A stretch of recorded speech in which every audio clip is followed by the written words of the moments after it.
Chapter number 3 Bharat की संघीय व्यवस्था के आधारभूत तत्व, इसके बारे में पढ़ेंगे। तो सबसे पहले हम संघीय व्यवस्था के बारे में पढ़ेंगे कि संघीय व्यवस्था क्या होती है। देखिए, सबसे पहले संघीय व्यवस्था का अर्थ।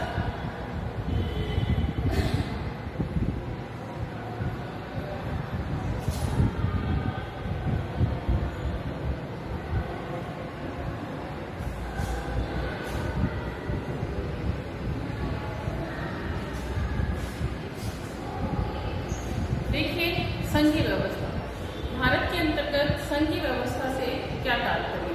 अगर हम बात करें शक्ति की, तो जितनी भी शक्तियां हैं, सत्ता की शक्तियों के वितरण तथा स्तरों के आधार पर अपनाई जाने वाली शासन प्रणाली क्या कहलाती है, संघवाद कहलाती है।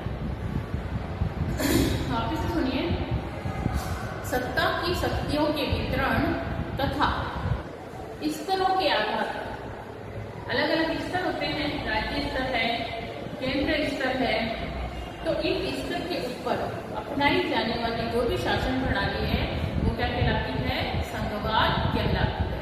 तो सबसे पहले तो होता है सत्ता की शक्तियों का वितरण, सत्ता की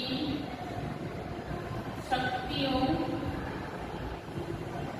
का वितरण व पहली बात तो इसमें आएगी, जो भी सत्ता है, शासन सत्ता जो है, उसकी जितनी भी शक्तियां हैं उसका वितरण किस प्रकार से किया जाए तथा स्तरों के आधार पर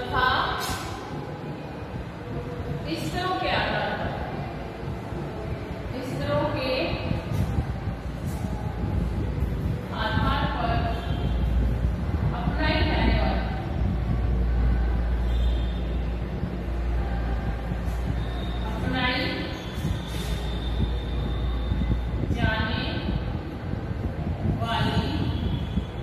शक्ति क्या कहलाती है भाई, संघवाद कहलाती है। जो भी शासन में अपनाई जाने वाली शासन प्रणाली है, अपनाई जाने वाली जो भी शासन प्रणाली है, शक्ति नहीं, शासन प्रणाली क्या कहलाती है भाई, संघवाद कहलाती है।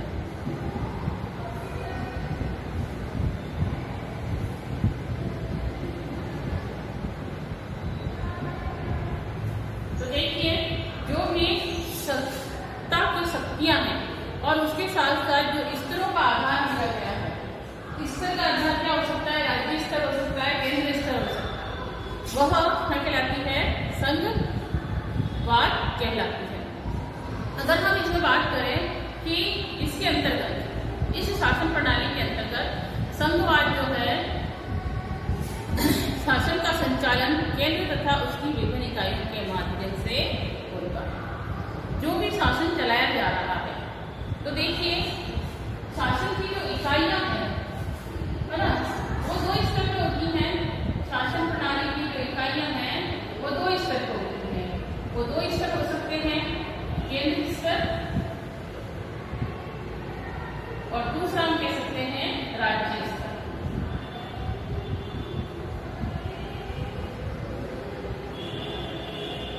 इन दो क्या है, शासन प्रणाली कार्य। अब केंद्र के अंतर्गत भी क्या होगा, केंद्र सरकार होगी। केंद्र सरकार जो भी कार्य हो रहा है, शासन संचालन हो रहा है, वो किसके द्वारा हो रहा है, केंद्र तथा उसकी इकाइयों के आधार पर, उसकी जो विभिन्न इकाइयां बनाई गई हैं। तो केंद्र सरकार में जाएगा, केंद्र स्तर पर केंद्र सरकार, और दूसरा इसका जाएगा विभिन्न इकाइयां,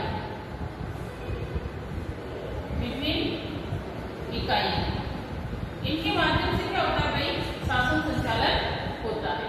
उसी प्रकार से राज्य स्तर के अंदर अगर हम बात करें तो राज्य सरकार और इसकी विभिन्न इकाइयां, विभिन्न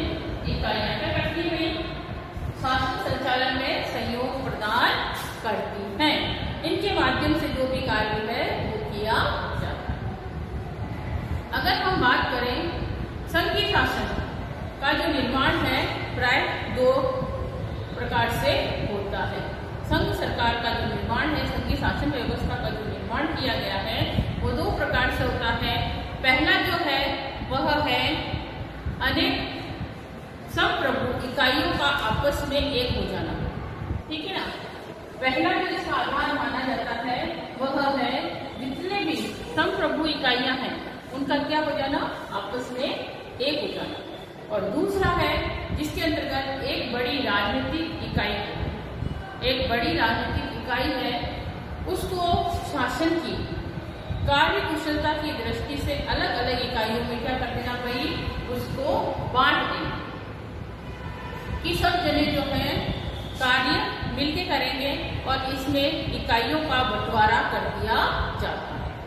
एक तो शासन सत्ता पूर्ण रूप से संप्रभु होकर एक साथ काम करती है और दूसरा है जिसके अंतर्गत बड़ी राजनीतिक इकाई है वो इकाई क्या करती है, शासन को कुशलता पूर्वक सुचारू रूप से करने के लिए, सही प्रकार से करने के लिए उनको अलग अलग इकाइयों में क्या कर देती है, विभाजित कर देती है, उसे बांट देती है।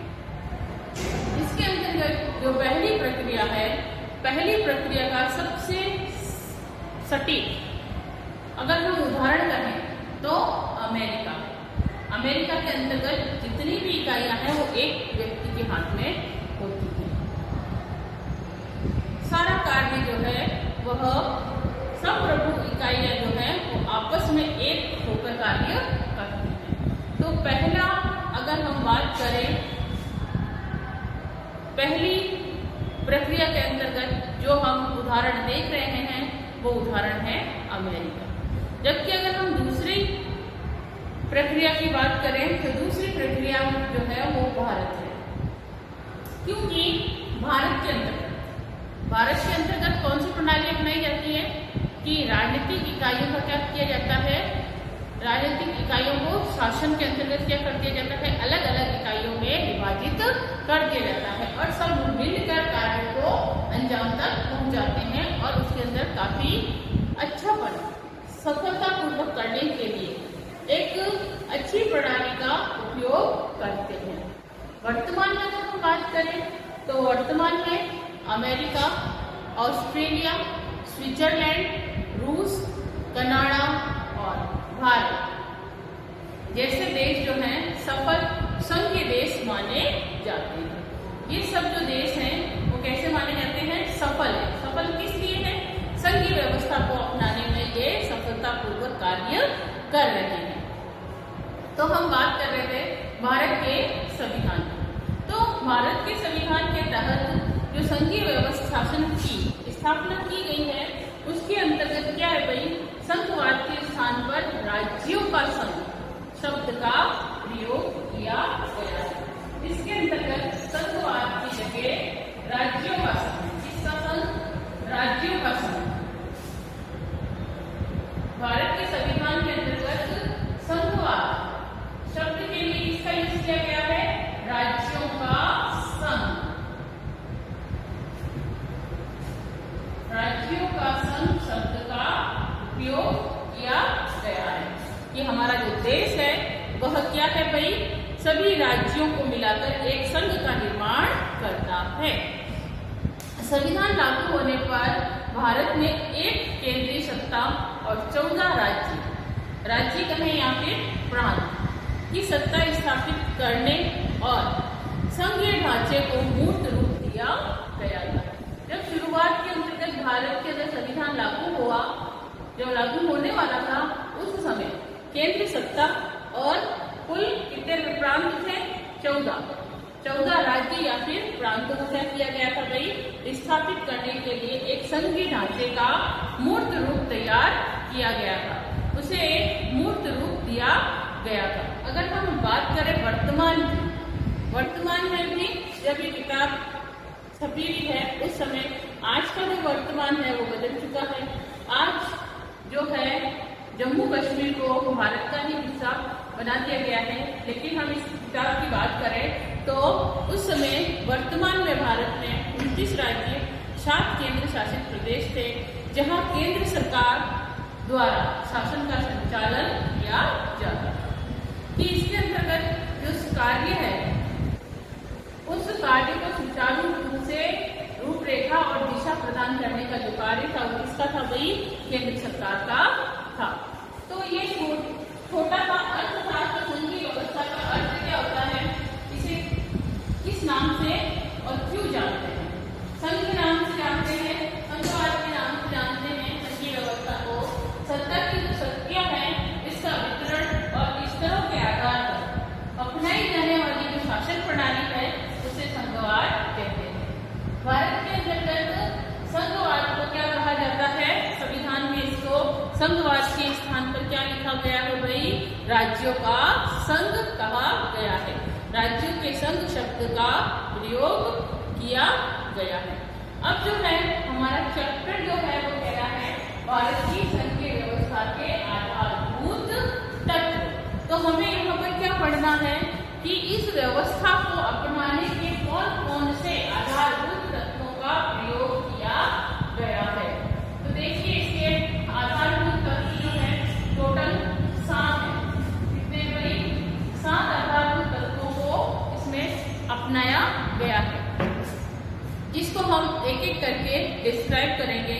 इसके अंतर्गत जो संघीय व्यवस्था के प्रमुख तत्व हैं उसमें सबसे पहला जो तत्व बताया गया है वह है शासन शक्तियों का स्पष्ट विभाजन। पहला पॉइंट शासन शक्तियों का स्पष्ट विभाजन है। दूसरा इसके अंतर्गत है निष्पक्ष और स्वतंत्र न्यायपालिका। तीसरा पॉइंट है संविधान की सर्वोच्चता। चौथा पॉइंट है एकल नागरिकता। और 5वां पॉइंट इसमें केंद्रीय व्यवस्थापिका में राज्यों का सदन, राज्य सभा। छठा है राज्यपाल का पद। और लास्ट 7वां है एकात्मकता का प्रभुत्व। तो इसमें हम इन 7 पॉइंटों को एक एक करके डिस्क्राइब करेंगे। आप इन्हें नोटबुक में लिखिए भी और अच्छे से समझिए, क्योंकि ये जो क्वेश्चन है इसके अंतर्गत क्वेश्चन यही बनता है कि संघीय व्यवस्था के आधारभूत तत्वों को स्पष्ट कीजिए। संघीय व्यवस्था के आधारभूत तत्व।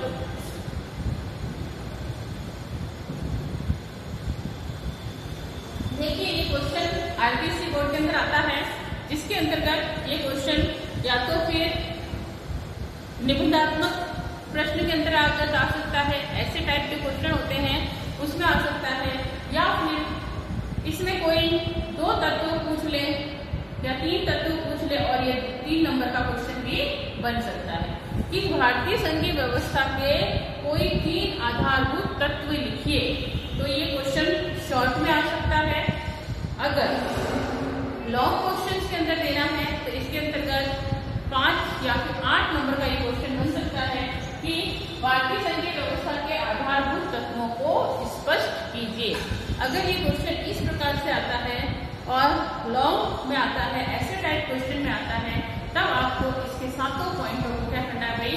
लिखना है और साथ ही साथ इसे डिस्क्राइब करना है। अगर ये क्वेश्चन 2 नंबर का आता है और इसके अंतर्गत पूछा जाता है कि प्रमुख 2 या फिर 3 तत्वों का वर्णन करो या तत्वों को बताओ कि संघीय व्यवस्था के कोई 2 तत्व कौन से हैं, तो इसके अंतर्गत हम सिर्फ 2 के नाम लिख सकते हैं। पर अगर बड़ा क्वेश्चन आएगा तो हमें 7 पॉइंटों को लिखकर इसे डिस्क्राइब करना पड़ेगा। तो अब देखिए इसके अंतर्गत जो भारतीय संघीय व्यवस्था है इसके प्रमुख तत्वों के अंतर्गत जो पहला पॉइंट है वह है शासन शक्तियों का स्पष्ट विभाजन। पहला पॉइंट अगर हमने इसका तो है शासन शक्तियों का स्पष्ट विभाजन।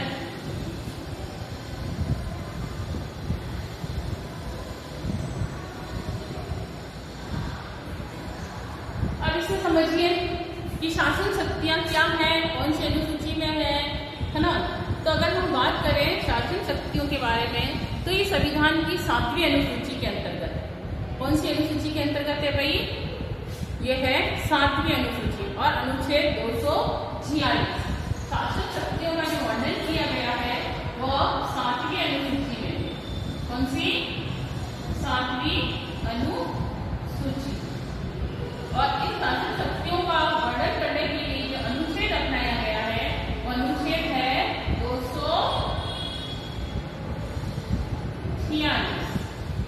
246 अनुच्छेद में इसका वर्णन किया गया है। और इसमें वर्णन करते हुए कहा गया है कि जो भी शासन शक्तियां हैं इसे किसमें बांटा गया है? केंद्र और राज्यों में। केंद्र व राज्य में क्या करा है? शक्तियों का विभाजन किया है। केंद्र और राज्य के अंतर्गत क्या किया गया भाई? इन शक्तियों का विभाजन किया गया है। केंद्र और राज्य के मध्य शक्तियों का विभाजन।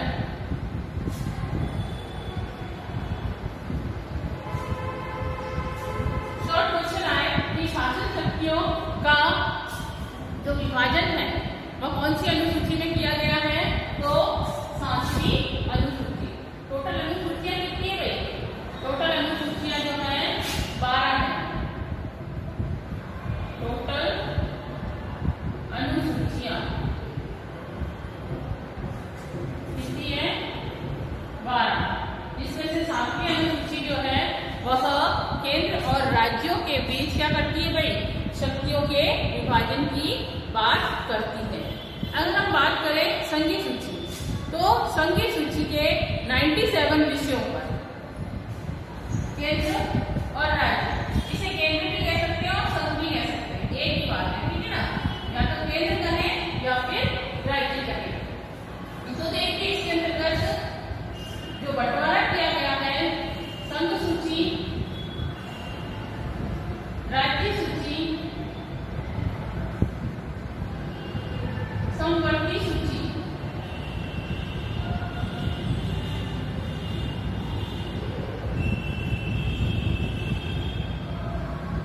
इन 3 प्रकार से विभाजन किया गया है। अगर हम संघ की बात करें तो संघ को जो भी कानून बनाने का अधिकार है संघ व्यवस्था के अंतर्गत, संघीय सूची के अंतर्गत, वो कौन बनाएगा भाई? संघ सरकार। संघ सरकार से तात्पर्य केंद्र सरकार, संघ या फिर केंद्र, ठीक है? इसके अंतर्गत कितने विषयों पर? 97 विषयों पर। 97 विषयों पर अगर कानून बनाया गया है, कानून बनाया जाएगा, तो केंद्र के पास इसका क्या है भाई? शक्तियों का शक्तियां हैं कि केंद्र सरकार 97 विषयों पर क्या कर सकती है भाई? कानून बना सकती है। विधि निर्माण करने का अधिकार किसको है भाई? केंद्र सरकार को है। और वहीं अगर हम राज्य सूची की बात करें तो राज्य सूची के अंतर्गत 66 विषयों पर राज्य का जो विधि निर्माण का कार्य राज्य सरकार के पास है। 66 विषयों पर कानून बनाने का अधिकार किसको है भाई? 66 विषयों पर कानून बनाने का अधिकार राज्य सरकार को दिया गया है। और अगर हम बात करें समवर्ती सूची, तो समवर्ती सूची के अंतर्गत 47 विषयों, कितने? 47 विषयों पर कानून बनाने का अधिकार दिया गया है। देखिए जो भी कानून निर्माण करने की जो शक्तियां हैं उसमें से 97 विषयों पर संघ सूची कानून बनाएगी, 66 विषयों पर राज्य सूची और 47 विषयों पर समवर्ती सूची के अंतर्गत कानून बनेगा। तो समवर्ती सूची क्या है? समवर्ती सूची के अंतर्गत राज्य और केंद्र दोनों मिलकर कार्य करते हैं। राज्य प्लस केंद्र दोनों मिलकर इसके अंतर्गत कार्य करते हैं समवर्ती सूची के अंतर्गत। और अगर राज्य सूची और संघ सूची में कोई विवाद हो जाता है तो इस स्थिति से निपटने के लिए सबसे जो महत्वपूर्ण है वह है संघ सूची। संघ सूची द्वारा दिया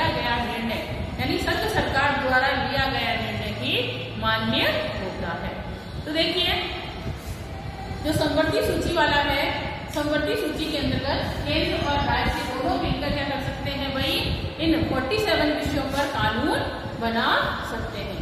परंतु अगर केंद्र और राज्यों इन दोनों के बीच, केंद्र सरकार और राज्य सरकार के बीच अगर कोई ऐसी स्थिति उत्पन्न हो जाए, संघर्ष की स्थिति उत्पन्न हो जाए, तो केंद्र का कानून ही मान्य होता है। केंद्र सरकार द्वारा जो निर्णय लिया जाता है, जो कानून बनाया जाता है, उसे अंतिम रूप से उसे ही मान्य किया जाता है। इसके अतिरिक्त अगर हम बात करें तो एक और शक्ति है जिसे अवशिष्ट शक्तियों के नाम से जाना जाता है। कौन सी भाई? अवशिष्ट शक्तियां। अवशिष्ट शक्तियां ये जो है शासन संचालन का क्या है भाई? विभाजन है कि किस प्रकार से विभाजन किया जाता है। तो इसके अंतर्गत जो चौथे नंबर पे आती है वह आती है अवशिष्ट शक्तियां। ये किसको प्राप्त है भाई? ये केंद्र को प्राप्त है। किसको प्राप्त है? केंद्र को। केंद्र सरकार को ये अवशिष्ट शक्तियां प्रदान की गई है। जितने भी बचे कुचे विषय हैं उन सभी विषयों पर कानून बनाने का अधिकार किसको होता है भाई? ये अवशिष्ट शक्तियों के अंतर्गत केंद्र को होता है। अवशिष्ट शक्तियां जो है किसको प्रदान की गई है? केंद्र सरकार को प्रदान की गई है। इसके अंदर अगर हम बात करें कि केंद्र की इस मजबूत स्थिति के कारण, केंद्र की जो स्थिति है वो कैसी है? मजबूत है ना। तो इस मजबूत स्थिति के कारण विशेषज्ञ भारत को विनाशी राज्यों का अविनाशी राज्य की संज्ञा देते हैं और इसे केंद्रीय वर्चस्व वाला संघवाद मानते हैं। तो इस प्रकार से शासन शक्तियों का जो स्पष्ट विभाजन किया गया है उसको वापस से समझिए। इसका जो वर्णन है और संविधान की अनुसूची 7 में वर्णन किया गया है कि किस प्रकार से शक्तियों का विभाजन किया जाएगा। अनुच्छेद 246 के अंतर्गत केंद्र और राज्यों के मध्य शक्तियों के विभाजन की बात कही गई है। टोटल 12 अनुसूचियां हैं जिसमें से 7वीं अनुसूची जो है शासन शक्तियों के स्पष्ट विभाजन को दर्शाती है।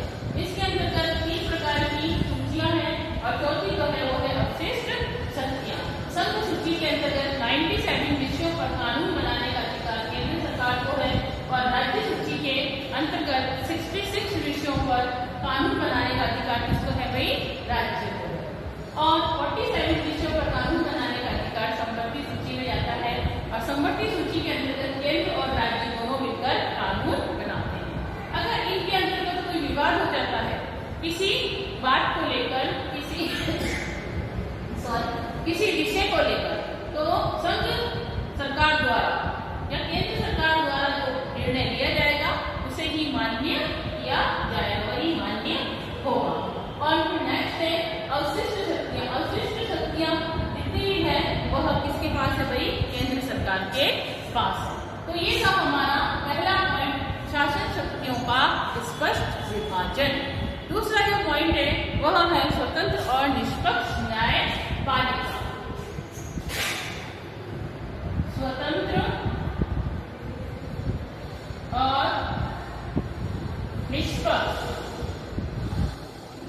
न्यायपालिका क्या कहता है भाई? स्वतंत्र और निष्पक्ष न्यायपालिका देखिए, इसके अंतर्गत कहा गया है कि किसी भी संघीय व्यवस्था में एक स्वतंत्र क्या हो गया भाई? स्वतंत्र और निष्पक्ष न्यायपालिका का होना अति आवश्यक है। जो न्यायपालिका है, जज है, वो कैसा होना चाहिए? वह स्वतंत्र होना चाहिए और किसी का भी वो पक्षपात न करने वाला होना चाहिए। इसी से विधि के शासन स्थापित होता है। इससे क्या होता है भाई? विधि का शासन स्थापित होता है। निष्पक्ष और स्वतंत्र होगा तो विधि का शासन स्थापित होगा। विधि का शासन से तात्पर्य कानून का शासन है ना। स्वतंत्र और निष्पक्ष न्यायपालिका जहाँ होगी वहाँ विधि का शासन स्थापित होगा तथा अगर केंद्र और राज्य के मध्य किसी बात को लेकर, किसी विषय को लेकर अगर विवाद हो जाता है तो संविधान में ये क्या किया गया भाई? प्रावधान किया गया है, प्रावधान के अनुसार क्या है भाई, ये समाधान करता है प्रावधान कि ऐसे में अनेक अवसरों पर भारत में जब भी न्यायपालिका को राज्य और केंद्र और राज्यों के बीच संवैधानिक स्थिति को स्पष्ट करने के लिए संघीय ढांचे की रक्षा की गई है। सभी राज्यों के शीर्ष पर सर्वोच्च न्यायालय का जो पद है वह स्थापित किया गया है। अगर कोई भी वाद विवाद होता है तो कौन सुलझाएगा उसे? न्यायपालिका सुलझाएगी। राज्य और केंद्रों के मध्य अगर कोई विवाद हो जाता है तो इस विवाद को सुलझाने के लिए किसकी व्यवस्था की गई है भाई? न्यायपालिका की व्यवस्था की गई है। और न्यायपालिका भी कैसी? स्वतंत्र और निष्पक्ष, जो किसी का भी क्या नहीं करेगी, सपोर्ट नहीं करेगी। और जो तथ्य मिले हैं, जो भी सबूत मिले हैं, उनके आधार पर उनका क्या करेगी भाई? न्याय करेगी। तो इसके अंतर्गत स्वतंत्र और निष्पक्ष न्यायपालिका की बात कही गई है। तीसरा पॉइंट है संविधान की सर्वोच्चता। क्या है भाई? संविधान की सर्वोच्चता।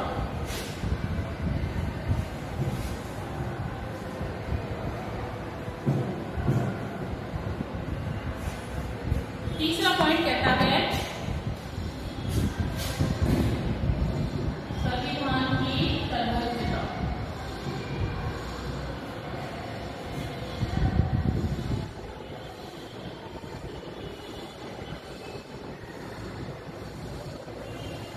कि इसके अंतर्गत भारतीय संघवाद में संविधान की सर्वोच्चता को स्थापित किया गया है। केंद्र और राज्य दोनों के बीच अपनी अपनी शक्तियां प्राप्त है। केंद्र को अपनी शक्तियों है और राज्य को अपनी शक्तियां दी गई है। दोनों को अपनी अपनी शक्तियां दे दी गई है। उन्हें केंद्र को भी प्राप्त अपनी शक्तियां और राज्य को भी। संविधान के अंतर्गत दोनों की ही शक्तियों का क्या कर दिया गया है भाई? विभाजन स्पष्ट रूप से कर दिया गया। वो हमने अभी पढ़ा था। अमेरिका की अगर हम बात करें तो अमेरिका के अंदर संघवाद के विपरीत भारतीय विविधता के कारण ही संपूर्ण देश के लिए केवल एक ही संविधान की व्यवस्था की गई है। संघवाद की हमारे भारत को देखते हुए, भारत की विविधता को देखते हुए संपूर्ण भारत में किस प्रकार के संविधान की व्यवस्था की गई है भाई? एक ही संविधान की व्यवस्था की गई है। अगर हम बात करें इकाइयों की, तो इकाइयों को जो अलग से संविधान जो है जम्मू कश्मीर को छोड़कर, पर अब तो जम्मू कश्मीर को भी लगा सकते हैं, बनाने का अधिकार प्राप्त किया गया है। कि इसके अंतर्गत जो इकाइयों का विभाजन किया गया है, उन इकाइयों के को क्या किया गया भाई? अलग से संविधान प्राप्त नहीं है। एक ही संविधान का निर्माण किया गया है और उसी संविधान के अनुरूप सभी को क्या दी गई है भाई? स्वतंत्रता दी गई है। तो संविधान जो है वो क्या माना गया है? सर्वोच्च माना गया। सबसे ऊंचा जो है वो संविधान है। संविधान को मद्देनजर रखते हुए, ध्यान में रखते हुए सभी राज्यों को क्या दिया गया भाई? संविधान बनाने का अधिकार नहीं है। अलग से कोई संविधान का निर्माण नहीं करना है। भारत का जो एक संविधान है उसी की क्या करनी है भाई? पालना करनी है। फिर नेक्स्ट जो पॉइंट है हमारा वो है एकल नागरिकता। क्या है भाई? एकल नागरिकता।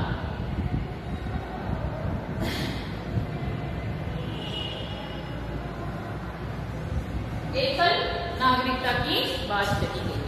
अगर हम बात करें संघीय व्यवस्था के विपरीत, अगर भारतीय संघवाद में संपूर्ण देश के लिए एकल नागरिकता का ही प्रावधान है। ऐसा भारत है जिसके अंदर वो बहुत बड़ा है, विशाल है, बहुल्यता के कारण भावी विखंडनकारी होने की संभावना के कारण इसे रोकने के लिए किया गया है कि सभी व्यक्ति को क्या दी जाए? एकल नागरिकता का प्रावधान दिया जाए। ऐसा नहीं है कि केंद्र के लिए अलग और राज्यों के लिए अलग से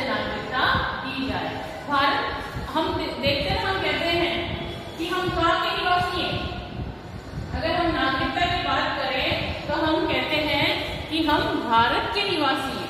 हम ये कहते हैं कि हम राजस्थान के निवासी हैं, नहीं। क्यों? क्योंकि एकल नागरिकता का प्रावधान है और इसीलिए हम कहते हैं हम भारत के निवासी हैं। राज्य के निवासी नहीं कहते हैं, भारत के निवासी कहा जाता है। तो हमारे देश के अंतर्गत संविधान के अंतर्गत हमारे देश की विविधता और बहुलता को देखते हुए क्या कहा गया भाई, इसके बहुलता के कारण कि इसके विखंडनकारी प्रभाव दिखाई न दे, अलग अलग से टुकड़े होने की संभावना को रोकने के लिए इसके अंतर्गत किसकी बात कही गई है? एकल नागरिकता की बात कही गई है। इसके अंतर्गत 5वां पॉइंट है केंद्रीय व्यवस्थापिकाओं में राज्यों का सदन। केंद्रीय व्यवस्थापिकाओं में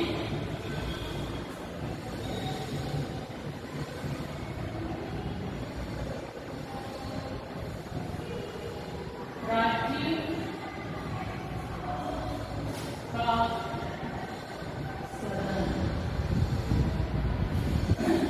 कि केंद्रीय व्यवस्थापिका में अगर राज्यों का जो सदन है वो कौन है भाई? वो है राज्यसभा। कौन है? राज्यसभा। राज्यों का अगर हम सदन की बात करें तो वो कौन है? राज्यसभा है।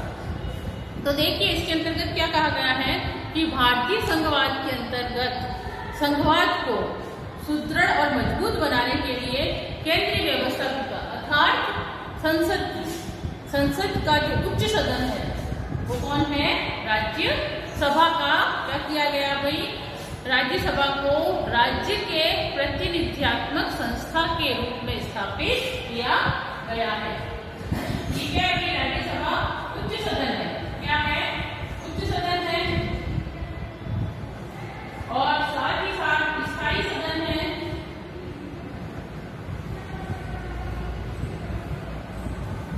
कोई भी अगर कानून बनेगा तो राज्यसभा की अनुमति के बिना नहीं बन सकता है। पहले उसे लोकसभा में पेश किया जाता है और फिर राज्यसभा में। तो उच्च सदन होने के नाते केंद्रीय व्यवस्थापिका में क्या किया गया भाई? राज्यसभा को सर्वोच्च स्थान दिया गया है।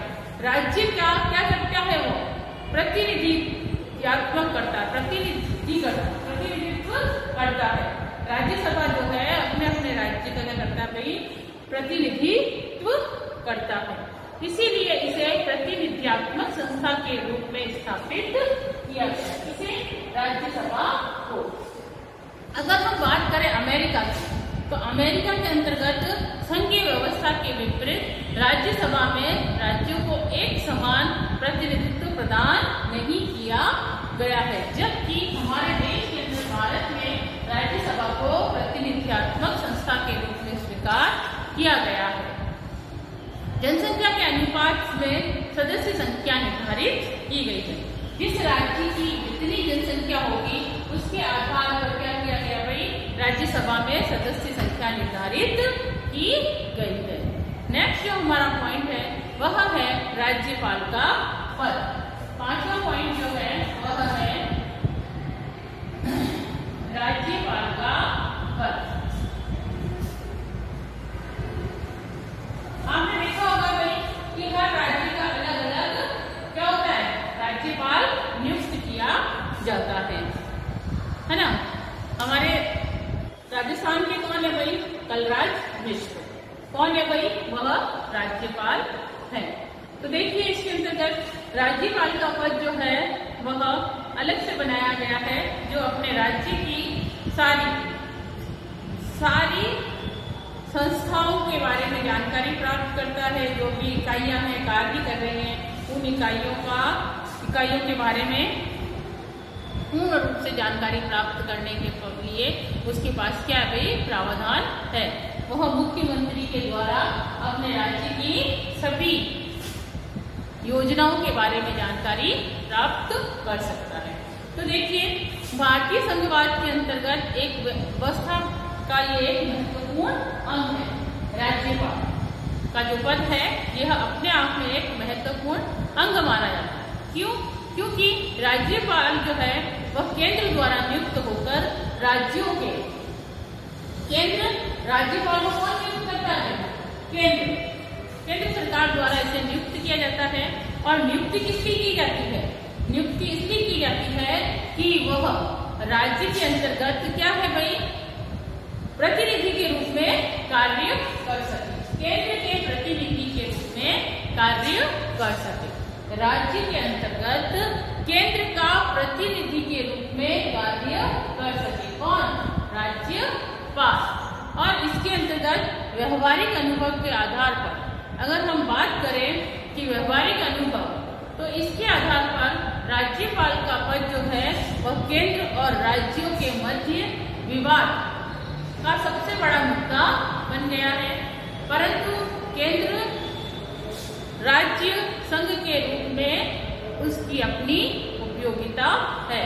अगर हम बात करें तो संघ के अंतर्गत, राज्य के अंतर्गत, केंद्र और राज्य के अंतर्गत अगर संघर्ष के रूप में इसकी भूमिका अपने आप में बहुत अधिक मानी जाती है। राज्यपाल का पद जो है एक प्रकार से कह सकते हैं कि जिस प्रकार से व्यवस्थापिका के अंतर्गत राष्ट्रपति का पद होता है, वैसे ही इसके अंतर्गत इसमें राज्यों में राज्यपाल का पद गरिमापूर्ण बताया गया है। जिस प्रकार से अगर हम बात करें कि भारत का प्रथम नागरिक किसे कहा जाता है, तो भारत का प्रथम नागरिक जो है राष्ट्रपति को कहा जाता है। वहीं राज्यों का अगर हम कहें राज्य का प्रथम नागरिक कौन है, तो राज्य का जो प्रथम नागरिक है वह राज्यपाल होगा। अलग अलग राज्य के लिए अलग अलग राज्यपाल होते हैं। जिस प्रकार से अलग अलग राज्यों के लिए अलग अलग मुख्यमंत्रियों का पद नियुक्त किया जाता है, पद बनाया गया है, उसी प्रकार से राज्यपाल का जो पद है वह भी अलग अलग।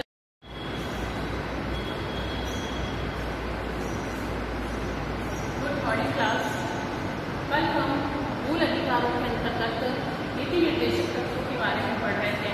इसी को आज हम कंटिन्यू करते हुए मूल अधिकारों का कल हमने मूल अधिकारों के अंतर्गत नीति निर्देशक तत्वों का हमने कल क्रियान्वयन के कुछ महत्वपूर्ण उदाहरण देखे थे कि किन उदाहरणों के माध्यम से नीति निर्देशक तत्वों को और ज़्यादा सटीक बनाया जा सकता है। तो उसके अंतर्गत पहला था भूमि सुधार, दूसरा था पंचायती राज और स्थानीय स्वशासन, तीसरा था पंचवर्षीय योजना और चौथा था कमजोर वर्गों के उत्थान के लिए कार्य करना या फिर कमजोर वर्गों का कल्याण, पांचवा था इसके अंतर्गत सामाजिक सुरक्षा, छठा था बड़े उद्योगों का राष्ट्रीयकरण करना, सातवां था न्यायिक व्यवस्था में सुधार, आठवां इसके अंतर्गत था अनिवार्य व निःशुल्क प्राथमिक शिक्षा का अधिकार दिया गया था। और साथ ही साथ इसके 9 पॉइंट जो था वो था संपत्ति के अधिकार से संबंधित व्यवस्था में क्या किया गया भाई, परिवर्तन किया गया। क्यों? क्योंकि संपत्ति का जो अधिकार था प्रारंभ में ये क्या था भाई, मूल अधिकार था, बाद में इसे कानूनी अधिकार बना दिया। और लास्ट इसके अंतर्गत हमने पढ़ा था समान कार्य हेतु समान वेतन, कि जो व्यक्ति कार्य कर रहा है उस व्यक्ति को उस कार्य का समान वेतन दिया जाए। इसके अंतर्गत हमने ये 10 पॉइंट पढ़े थे। अब हम मूल अधिकार व नीति निर्देशक तत्व पढ़ेंगे कि मूल अधिकार और नीति निर्देशक तत्वों में क्या अंतर है। तो हम इन दोनों के बारे में अंतर को डिस्कस करेंगे। देखिए, मूल अधिकार व नीति निर्देशक तत्व।